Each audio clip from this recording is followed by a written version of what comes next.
everyone, this is Kandace and Sher with Processing Trauma Out Loud. Sher, it is so good to be back together. It's been about a month since we recorded. We had episodes already recorded and ready to go, but I have missed recording with you. Me too, Kandace.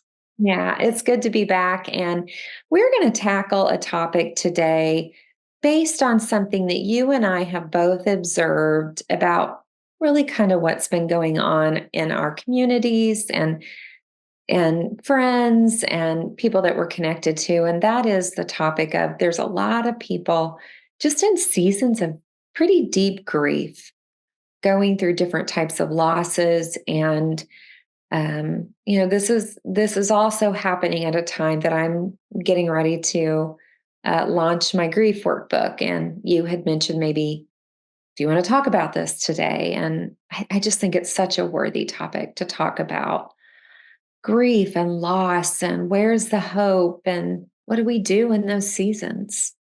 Yeah, so important. And I think we also talked a little bit about how we're moving into autumn and how for a lot of people, autumn is, and in our world, in our physical world, autumn is that season of slowing down and the leaves on the trees die and all of our plants growing in our garden die, and we're surrounded in our physical world by this sense of death and dying, and I think for many of us, autumn is the season of the year, kind of historically or cyclically, where we do tend to feel more of a sense of grief anyway, and where the major losses of our life can just feel heavier in this time. And kind of paradoxically, schools start in the fall. And a lot of times programming begins in the fall. And so there can be almost this contradictory feeling of here we go, we're launching, we're starting something new. And yet we're in this place where our physical world is shutting down and preparing for winter. So there can be kind of that conflict that we feel because of that. And I think that actually we feel that conflict emotionally too. It's like so often I will hear people ask the question, why do I feel this way? Or why am I feeling this so heavy right now? And I do believe that it does have a lot to do with the season. And so I felt like it's just really timely that we talk about grief and loss and touch on some of these things again, because when we have experienced childhood trauma,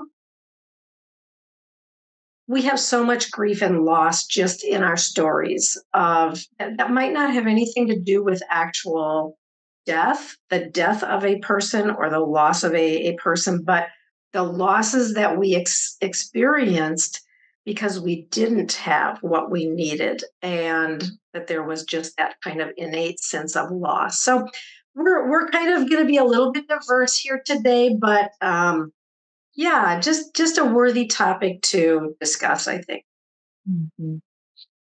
I know that when I'm, whether it's just meeting with a friend or working with a client or really reflecting on my own story, there's this sense of, and I think everybody pretty much is in agreement with this.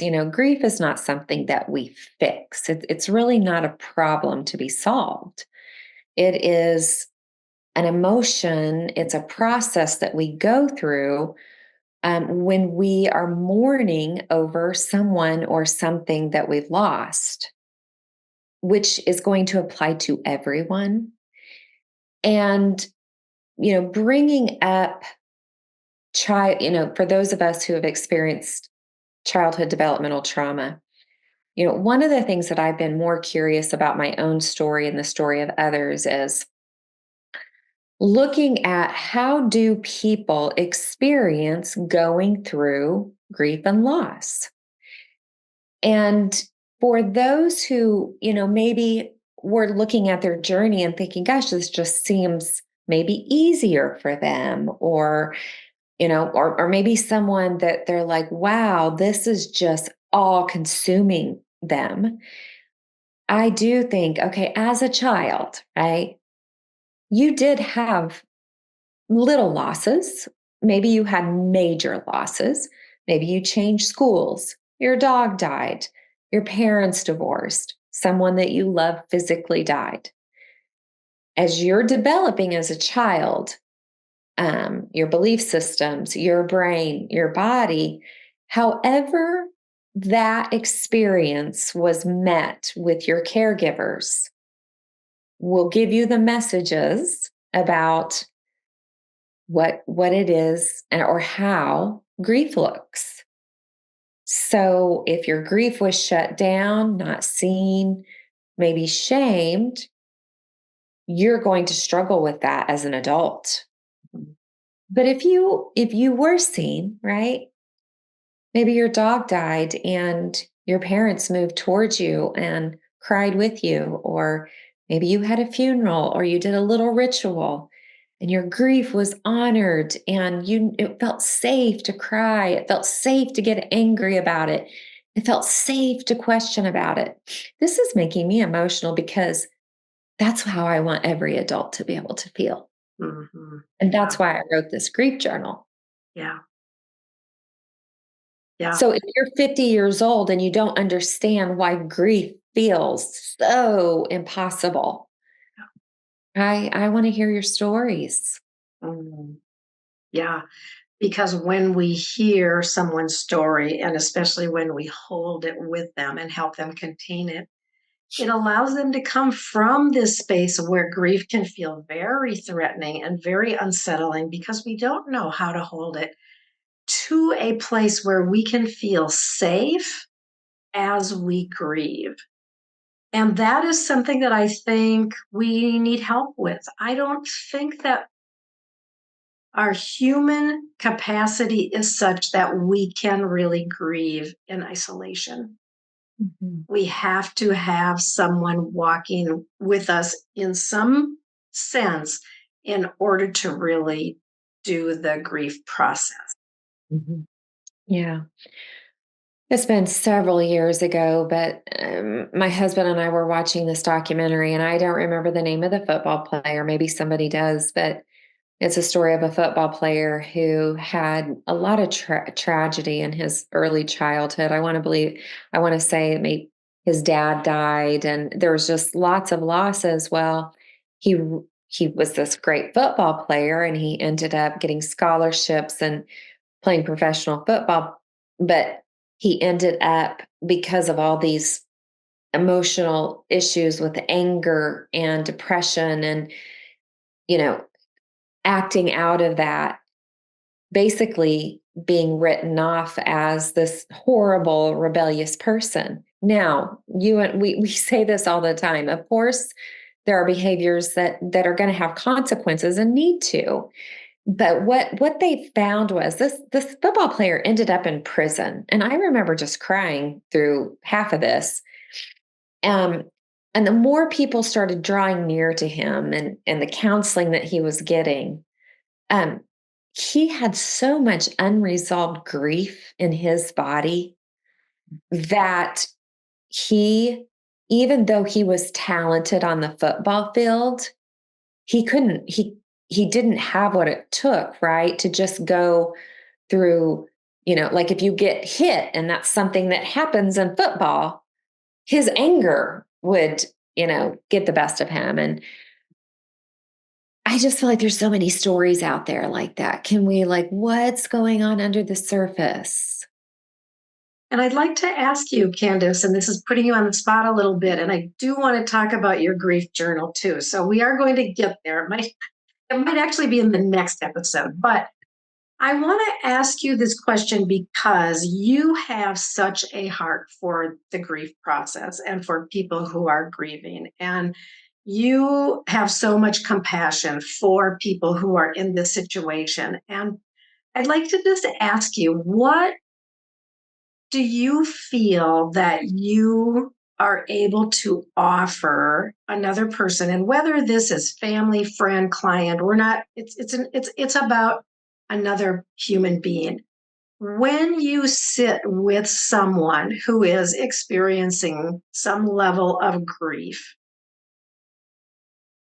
what what are you offering them? What does your presence with them offer them that they would not have if they were alone?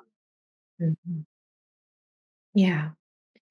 So I immediately went to my little girl.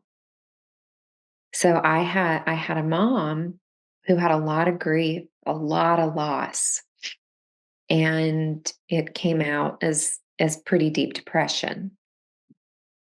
And I sat with her a lot.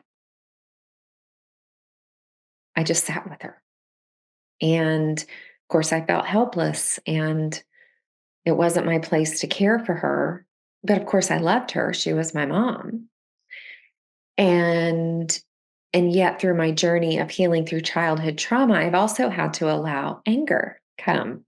Like I believe that this started when I was a child, and then as I began the death of my dad and then going through the healing of childhood trauma, like I think I've been really doing offering people the gift of full presence. Now as a child, I didn't know what to do with that, and I didn't, I really didn't have the tools that I needed, but I still was offering myself to be present. Mm. And that's what someone needs. They just need someone that can be fully present with them. And I'm going And to pause. I want to pause you there because I want to ask why. Why? What is it about someone being with them in a way where you are fully present? What is it that you're really offering there? Mhm. So you're offering acceptance just as they are. Mm. You're not bad. You're not wrong. You're not crazy. You are worthy of being paid attention to in these deep, dark, painful emotions. And, you know, depending on what someone's messages are about themselves in those spaces, if they don't have the gift of someone's full presence where they know, like, oh, this person really sees me, they're with me, and Mm. they're not turning away or telling me there's something wrong with me or I need to get over it. The training that I went through, one of the things that this lady said, like, she's literally trying to get the DSM changed in various ways for those who are grieving. And not, I'm not going to say no one ever needs medication, but she said her program is set up that we don't medicate people's grief. Yeah, yeah. And I'll never forget that Mm. because that's what I ended up doing with mine. You medicated it, Well, yeah, through various coping behaviors, yes, right? Because why? because it felt too much. Mm. And I didn't have the eyes of someone's full presence and acceptance for why my grief was valid and worthy to be witnessed and cared for. Yeah. And I'm wondering if you can name a few things of when your grief felt like it was too much. And we're particularly, I think, talking about the loss of your dad here. What, right? Yeah, I mean that Okay. in later life. I mean, Yeah. I remember my first loss, and that was a dog Yeah. that was my companion, Yeah. and it was met with, Mm. he's happier now because now he's living in the country. Mm-hmm. Right. Gosh, even as I said that, I feel like my little girl, if she if she could have had words back then, she would have said, "Okay, I'm glad that he's happy, but I'm not." Right. Yeah. And how did she have to cope, right? Like, how did she medicate herself to get through that? Because she didn't have help, Mhm. Yeah, well, I think initially just it's when the angry part started developing. right? Yeah.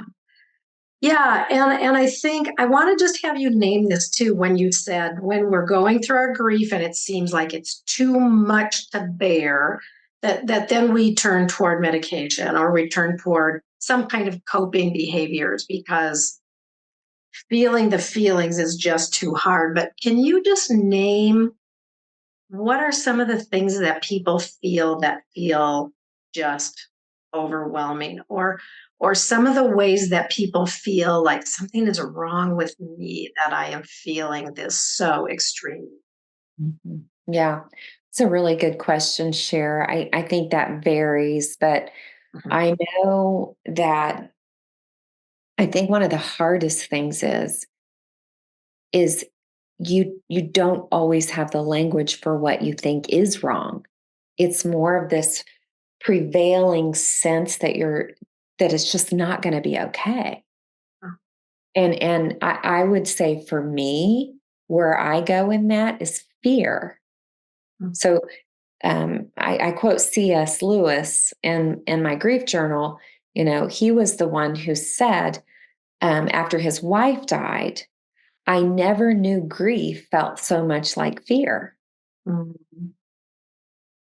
And it's this sense of what you thought was to be true or what you thought would never change has changed. Mhm.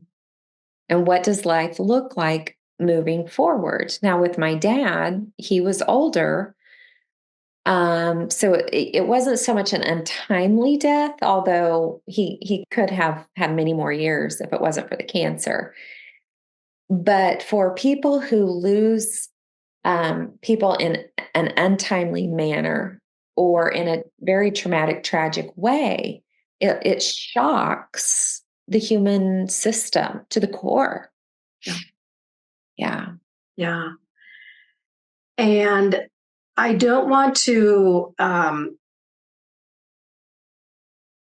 I want to make a comparison here about how even the loss of a friendship Mhm. can feel extreme, right?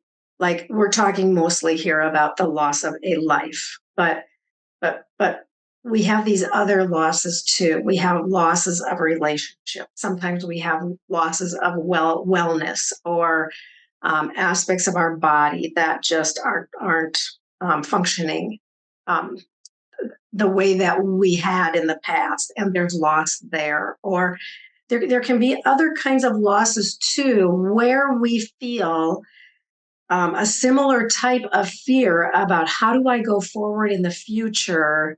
This isn't what I expected. Life has changed, and I'm not quite sure how to handle this. Mhm. Yeah. I mean, it's just real that you know, I know after my well, I'm going back to my dad dying, but like, you know, I've had friendships in too. Yeah. So I think we have to remember the loss in itself is painful. It's going to be painful for anyone.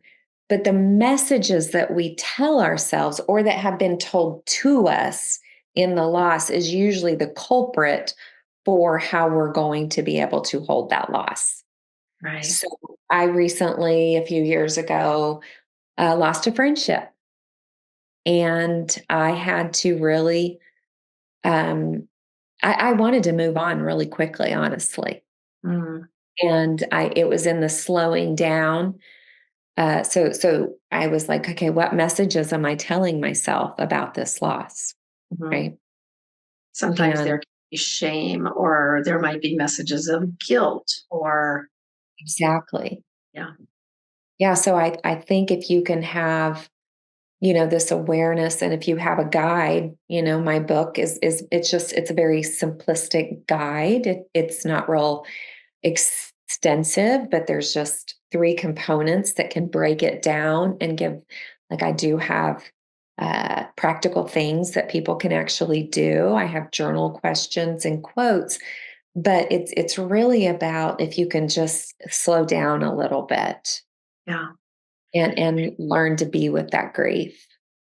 Yeah, and let's come back next time and talk more specifically about the journal. I think it's such a fantastic resource. I haven't even seen the whole thing yet. I can't wait, but it's such a fantastic resource for people going through grief. And so I would like to come back and talk about that in our next episode. But just as we wrap up this more kind of a general conversation about grief and loss and what people experience and how the presence of another can be really impacting. Anything else that you would like to say before we wrap this episode up, Candace? Mm. Yeah, I do. I want to say being in story groups has helped me so much in being a witness to the different ways that people grieve. And yeah, just having one-on-one is great too, but there's been something about that. I remember watching you in deep grief one time. And I mean, there was times I felt like I was holding my breath, because I'm, and you had so many reasons to feel the deep grief and the deep anger. And I just I was just holding that like, oh, I'm expanding right now in my ability to be in a very deep place with anger connected to grief. Yeah. Yeah. Yeah.